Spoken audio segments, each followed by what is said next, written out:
YouTube, how's it going? The Goat House is back, and the NFL franchise tag window just closed. I'm going to grade every single franchise tag given out. I'm also going to take a look at the teams that we kind of thought maybe could give one out and didn't. I'm going to grade those teams as well. So not every single NFL team, but a lot. 9 franchise tags given out. First, we're going to grade those. So we're going to grade every single free agency signing once free agency kicks off as well. We have you covered with everything instantly on our Twitter at GoatHouseNFL. So check it out. Link in the comments. Please subscribe to the channel. Full NFL coverage. A lot more to come. This is where the news starts to heat up and the content starts to heat up. So if you can join us for that, check out walkthemock.com, what we use for our member mock drafts. If you're going to sign up, use code GOATHOUSE. Again, link in the comments there. Here's our Twitter. Just talked every step of the way through all these franchise tags. So a lot of things I said, I said already. I'm going to say it again here in this video. Carl Lawson making an interesting tweet. We'll see what happens with him. We'll actually talk about him and the Bengals in this video. Let's start with one that we already knew about before today. Justin Simmons receives the second tag from the Denver Broncos, $13.7 million. This was one that we projected, was expected. I think one of the better, maybe the best free safety in football, more responsibility than given credit for. He plays single high, covers pretty much the whole back end of the field. One of the best and getting better. So they tagged him. They're still working on a long-term deal. It kind of felt like that last year. They didn't reach that long-term deal.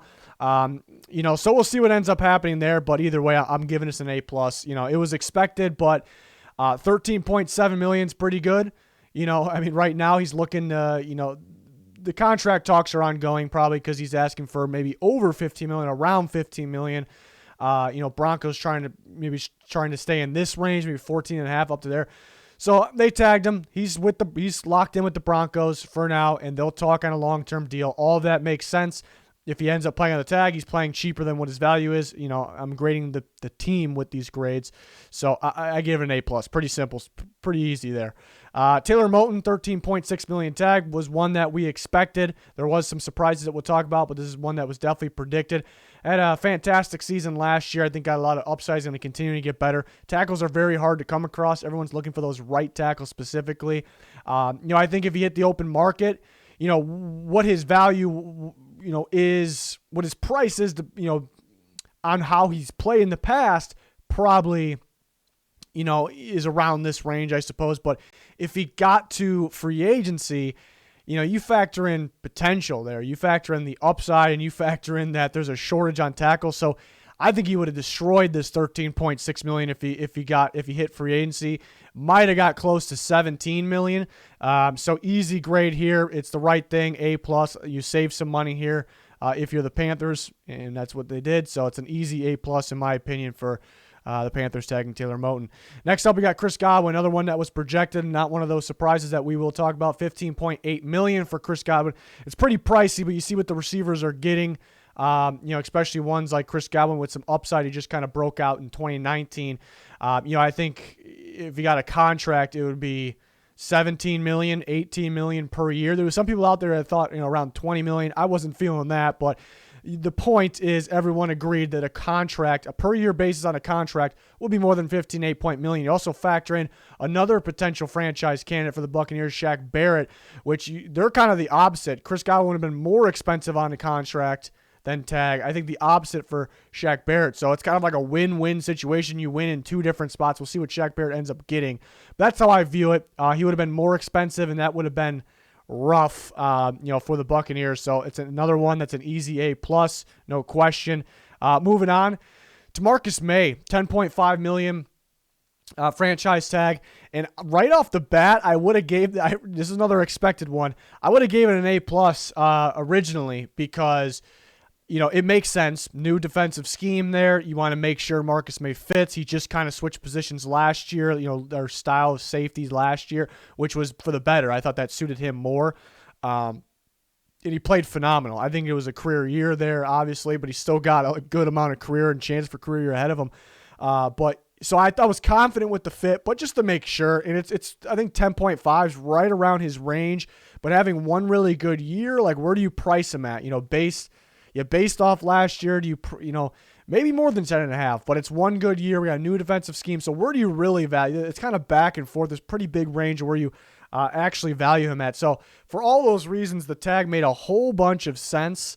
So I would have gave it an A+, because it made a ton of sense. But now the news is coming out. Him and his agent are not happy with the franchise tag. He's willing to hold out. He's willing to ask for a trade. And he would love to play for the Jets, but he doesn't want to play on a tag. He wants his contract. But the contract is not even close. This is not even close. Like, it doesn't sound like it's happening. We had a lot of time for it to happen, but as of now, it doesn't sound like it's happening. So that's obviously not ideal. So obviously he's asking for much more than $10.5 million. And that's right.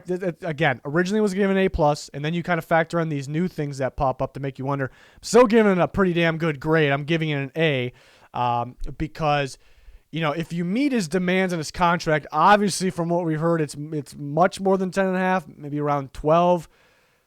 Guessing at this point, but we know it's got to be much more than 10.5, a couple million at least. I wouldn't pay that if I was the Jets. I would rather stick the tag on him. So it's still good. You might not have him. You might have to trade him. So that's not obviously ideal, but in every way, the tag made sense. So it's not perfect, so I'm not giving it an A+, but it's what they had to do. So I'm still giving it an A. Interesting situation. Definitely something to monitor. We thought maybe Allen Robinson would be the only guy that could be tagged and traded. We're talking about Marcus Maye might be in that category as well. Al Robinson gets the tag, $17.88 million. It's a lot of money, but I mean, what would you expect Al Robinson to get if he was a free agent? He'd probably get more than this. Some even say close to $20 million. I would definitely stay away from paying a wide receiver that much money right now, but that's what he would get. So 17.88. Yeah, it's around that range. The Bears pretty much had to tag him. If you're going to let him walk, that would have been a fail in my opinion. They could have at least tagged and traded him. We'll see what happens. Tag and trade. They haven't discussed extension, in a long time. But yeah, it's one of those things. It had to be done, and we'll see what comes from it. But I grade this one an A, so obviously a good grade. It's not a perfect situation, so I couldn't give it an A+. And reason being is, what if the Bears want to use that $17.88 million? They cleared their way into the positive not too long ago. Now they're back in the negative if you factor in the 17.88. Of course, it wasn't signed yet, but you factor it in. You obviously, when you're making moves, what if they want to use this money to get better in other spots, and they want to, and the plan is to trade him? What if they struggle to trade him for what they want? What if they struggle, they lose some leverage? I don't think this is going to happen, but it's not a perfect situation. You don't want to be stuck with the 17.88. You want to, and they could keep Allen Robinson. Maybe their plan is to keep him and then take that 17.88 hit, but they can't really do anything else anyway. So overall, it's what they had to do. I'd say it's a good situation. Good should come from it. But yeah, there could be some complications there, so we'll wait and see there. Cam Robinson was a surprising one. We were not expecting that. $13.6 million is expected from his franchise tag here. We're not expecting that one at all. We were talking about he could be actually one of the better tackles in free agency because there's a shortage on them. And the more I think about this one, the more I like it. Originally, I thought it was a surprise. People were like, really? Cam Robinson, $13.6 million? He's not worth that. And it's true. He's not really worth it, but I'm going to give it an A-. I think you also factor in upside. You also factor in what else was out there from the tackle position. The Jaguars, a new system, new scheme. Maybe they like the idea of Cam Robinson, like the idea of reaching his potential. They wanted to give it a trial. They didn't want to sign him long term. They want to give it a trial, and they view that he's maybe a better option than, they're picking at 25. He's definitely a veteran option. Those guys aren't any guarantee they're going to step in there and figure it out. I guess they could have made a move for somebody else, Orlando Brown, whatever. They just viewed Cam Robinson as potentially the guy, so give it a trial run here. Again, still has upside, but then again, 13.6 isn't matching Cam Robinson right now. But if you would have hit free agency, again, look at those tackles. There's not many tackles, and teams will get desperate, and he might get around that range, actually, if he would have hit free agency. So the more I'm thinking about it, the more it makes sense. It is still pretty pricey, so that's the main reason for the A-. And, there's no guarantee he's going to be any better, in this system. But I still think it's kind of a good thing, to be honest. You're set at left tackle for now. You get to see if he's the guy of the future.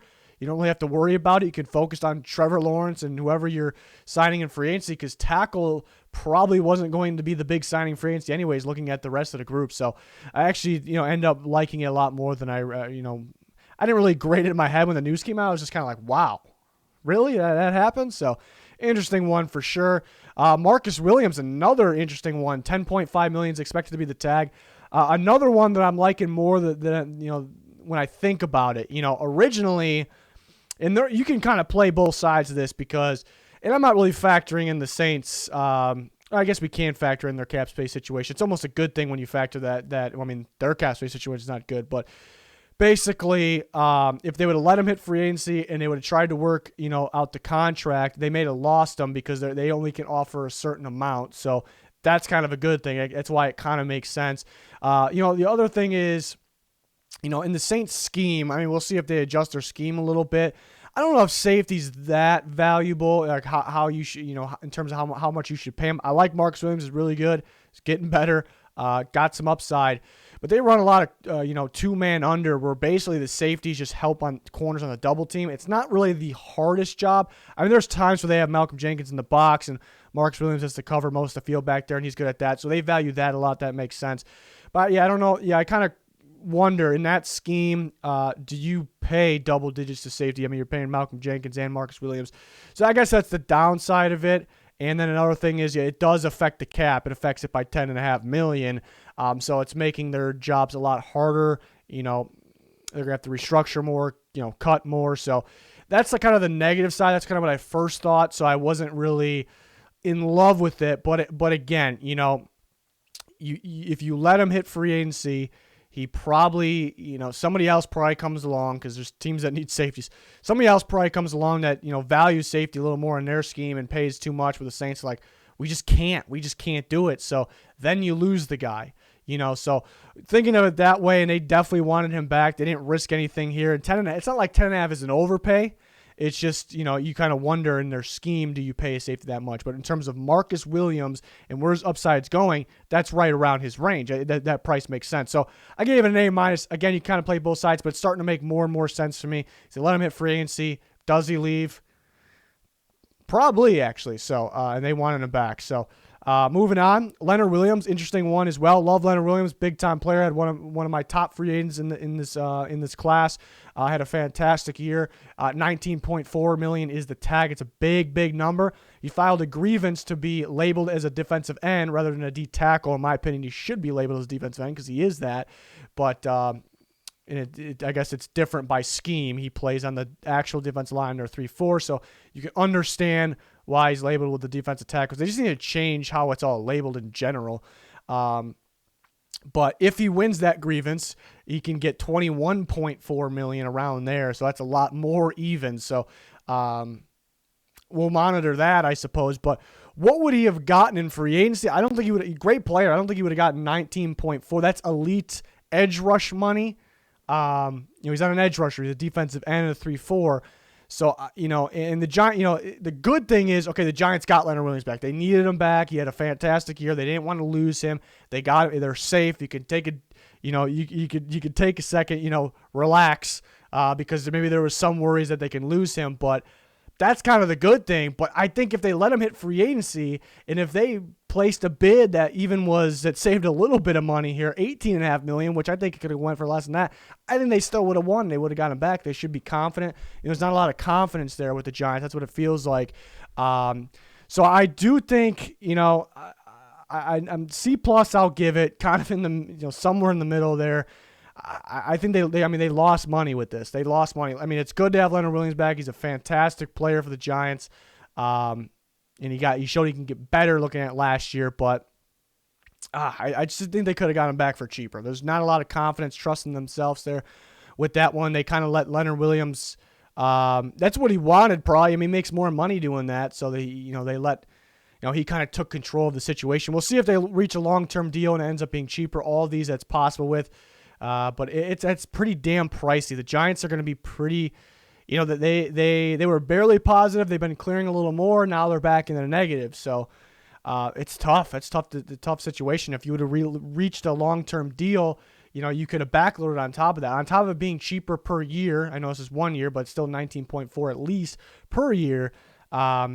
They could have had it cheaper per year on a contract and backloaded it where they have more space to do something now. It's definitely a team that needs to do something now. They need to be able to be a win-now team. So it's a tough situation there. The more I talk about it, the more I realize how pricey that is. Brandon Scherff gets an $18 million tag, which is, I did not expect it. He got tagged last year. I didn't expect it because I thought they can reach a long-term deal for sure on a cheaper contract.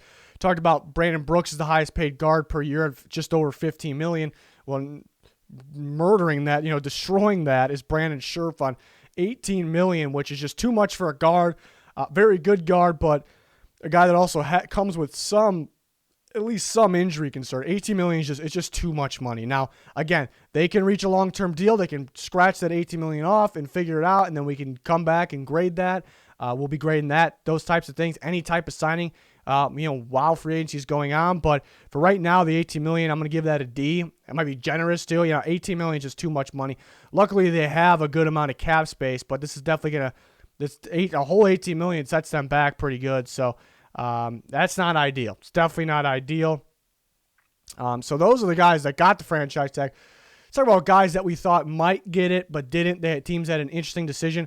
The Rams didn't tag John Johnson. That would have been $10.5 million. I give it an A+. I like John Johnson. He's worth $10.5 million. The Rams just had no business paying that, tagging that. They also have 3 safeties that I think are capable of stepping up, and they're pretty solid. So John Johnson's fantastic. He's better than what they got, but that's not really going to make or break the Rams, in my opinion. Else they have negative caps. So this was the right decision, A+. Hassan Reddick, he had a really good career year last year. Carlos probably would like to have him back unless they're switching schemes. We'll see what they do with that. They might be switching to a 4-3 with Watt on one side, Chandler Jones on the other side. But 14.6 was just too rich. Cardinals couldn't do that. A+ for them. Patriots not tagging Joe Thuney. 17.7 just way too rich, way too pricey. A+, and they're looking pretty much set. Look like they don't even need Joe Thuney there. So A+. Seahawks they don't go Chris Carson or Shaq Griffin. We weren't really thinking Shaquille Griffin would be an option anyway, so mainly Chris Carson, $8.5 million.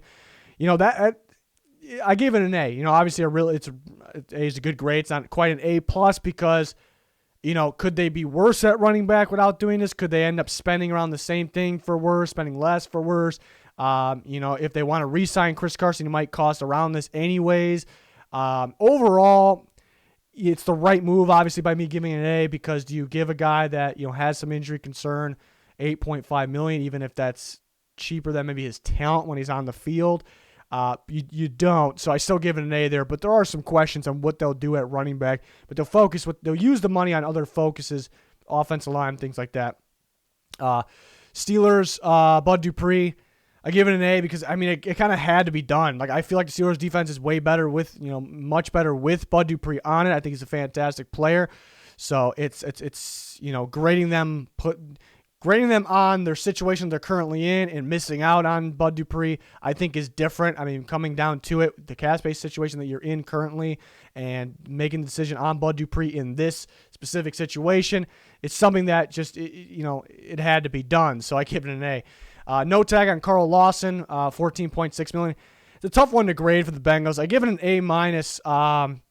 It's still in that good range, obviously, in the A range, because 14.6 is too much. They got to focus on a lot of the offensive line first, maybe getting back William Jackson.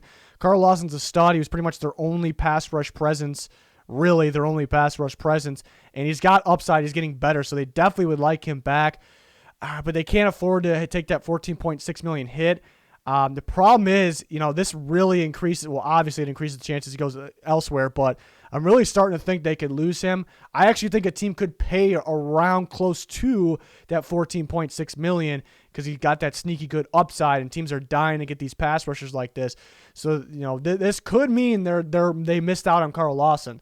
So, thinking of it that way, the grade's a lot lower, but I just don't know if they could have paid that 14.6. It's the right decision not to. It's a gamble, but it's the right decision.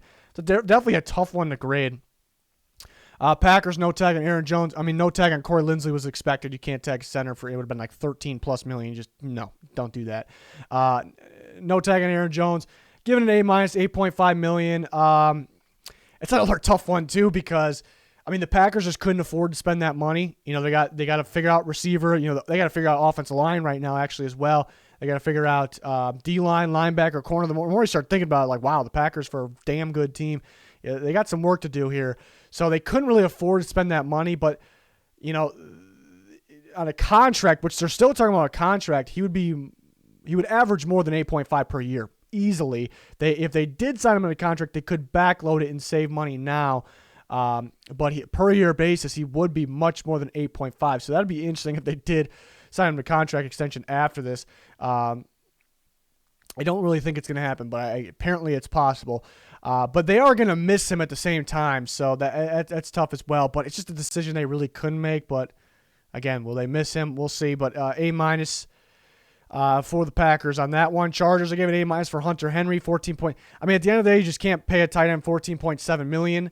But it could mean you miss out on Hunter Henry because actually it's $12.7 million. The graphics guy messed it up, so apologize for that. $12.7 million for Hunter Henry. I was saying 14.7 out loud. Like, what tight end gets 14.7 on a tag?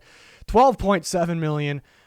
Too much, but somebody might give him in that range. Teams are dying to have tight ends like this. But you can't really pay that for a guy that does have injury concern, but it could mean he's gone. I'm starting to think there's more of a chance he could be gone because they're not really ready to meet in that range of 12.7. Other teams might be able to. Gave it an A-. Bills on Darrell Williams, another tricky one because I don't think Darrell Williams on a per year basis on a contract is worth $13.6 million, but you factor in there's no tackles, and the Bills, he played very well for the Bills last year, and they may they might downgrade at the end of the day by not tagging him because there could become a bidding war for Darrell Williams because there's a shortage on tackles. It could have been a little safer to do this, but the Bills just don't have the cap space either. Gave it a B+ because they might miss out, and he might end up getting around this or more than this elsewhere. It's definitely an intriguing free agent. No tag on Yannick Ngakoue for the Ravens. I started to expect that. Originally, I was predicting Yannick Ngakoue to get it, and then I was changing my mind over the last week or so. I thought they were going to move on and look for somebody else, a different fit in free agency. $15.4 million. I gave it a B-. Not a great grade, not at all a bad grade. It's tough because did he play up to $15.4 million? No. So that's like the positive of the Ravens passing on this. The negative to me is he can play up to much richer than that. We've seen him play at that level. He has it in him. The talent just doesn't disappear. I thought he was a fit in their scheme. He just needs a place to stick in and play, and then he will be Yannick Ngakoue. And a team like the Ravens just can continue to get these pass rushers and move on from him. In their scheme that, they blitz the inside linebackers a lot. The pass rushers drop in coverage. The pass rushers are still very important, but it's a different scheme. But I don't know if you can stay the same exact for that long or it's going to start going south. Even though it's a good defense, it still will be a good defense. You trade for this guy. I almost prefer you just stick it out with him and he'll reach that potential. But it's a no-risk team here in these types of situations. I give it a B-. They'll save some money. Just kind of back and forth on that one. We're hiding the Galladay grade, I just realized. Texans, no tag on Will Fuller. I was surprised by this one. Nobody acted surprised. I was surprised.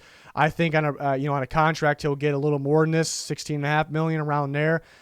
Texans put themselves in a hole right here. They have holes elsewhere. I give it a D. I mean, you possibly can reach a long-term deal and I guess be around this range and lock them up, and I guess that'll be a win. We can change the grade, but as of right now, it's an interesting decision. And then talk about interesting decisions. I gave an F to the Lions. No surprise there. Kenny Galladay, 15.8 would have been a lot cheaper than what he's going to get. He's going to get probably $19 million around that range, 18, 19, maybe 20. Very good talent. Still has upside all around complete receiver in my opinion. They needed receivers as they had him. If you had Kenny Galladay, you need receivers still. So that's not good. Only thing I can think of here is he was about to be very pissed on the tag.